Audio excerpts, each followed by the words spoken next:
सालों पहले की बात है, टीवी हर घर में नहीं हुआ करता था। उस वक्त एक ऐसी चीज़ जो तकरीबन हर घर में मौजूद थी, वो थी रेडियो। गांव में तो लोग कान से कान लगाकर रेडियो के इर्द गिर्द बैठ जाया करते थे, ताकि वो उससे निकलने वाली आवाज़ को सुन सके। वक्त के साथ साथ रेडियो बदलता गया। कभी वज़नी और बड़ा दिखने वाला ये रेडियो आज इतना छोटा हो गया है कि आपकी जेब में भी आ जाता है, बल्कि अक्सर मोबाइल फ़ोन्स में रेडियो मौजूद होता है।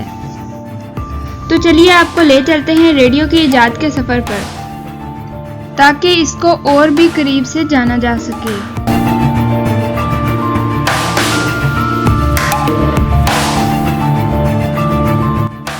बदलते वक्त के साथ रेडियो ने भी काफ़ी खुद को बदल दिया है।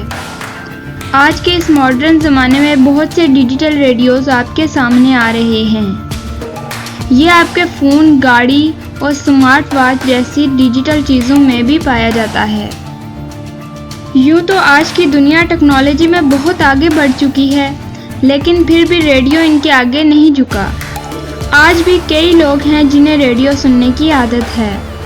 दरअसल रेडियो की शुरुआत एक ब्रिटिशर जेम्स क्लर्क मैक्सवेल ने की। वो रेडियो की वेव्स पर काम करता था। इसी दौरान किसी का भी ध्यान उसकी तरफ नहीं गया, पर वो इस पर मुसलसल काम करता रहा। इसी दौरान ही वो मर गया। उसकी इसी तलाश को अधूरा माना जाने लगा। 1886 में एक जर्मन फिजिसिस्ट हेनरिच हर्ट्ज ने रेडियो वेव्स पर काम किया और काफ़ी हद तक कामयाब भी रहा। रेडियो से जुड़े कई सवालों के जवाब उसने ढूंढ लिए थे। हर्ट्ज के मरने के बाद उसकी और उसकी रेडियो से जुड़ी कोशिश को एक बुक की सूरत में पेश किया गया। रेडियो की इजाद में इस बुक को भी बड़ा मुआवन और मददगार समझा जाता है। इसके बाद गैलीलियो मार्कोनी ने वायरलेस रेडियो के ज़रिए 2000 किलोमीटर दूर एक पैगाम भेजकर दुनिया को हैरान कर दिया, जिसके बाद से रेडियो मशहूर होने लगा। शुरू में रेडियो का इस्तेमाल फ़ौज में हुआ करता था, लेकिन जब हुकूमत को पता चला कि रेडियो एक कारामद चीज़ है तो इसका इस्तेमाल सरकारी तौर पर होने लगा।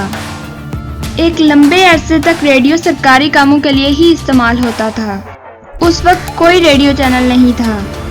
1920 में फ्रैंक कॉर्नेट ने अपना पहला रेडियो स्टेशन शुरू किया। फिर आहिस्ता आहिस्ता दीगर प्राइवेट कंपनीज़ ने अपने चैनल्स शुरू किए। इनमें सबसे कामयाब ब्रिटिश BBC चैनल रहा। बेशक आज बहुत मॉडर्न टेक्नोलॉजी आ चुकी है, लेकिन आज भी रेडियो को एक ख़ास हैसियत हासिल है। आज भी बहुत से लोग रेडियो सुनने में ख़ास दिलचस्पी रखते हैं। दोस्तों, अगर आप भी रेडियो सुनने के शौकीन हैं तो कमेंट बॉक्स में कमेंट करके हमें ज़रूर बताएं। वीडियो पसंद आए तो सब्सक्राइब कर लें। लाइक और शेयर करना ना भूलिएगा। मिलते हैं नेक्स्ट वीडियो में। तब तक के लिए अल्लाह हाफ़िज़।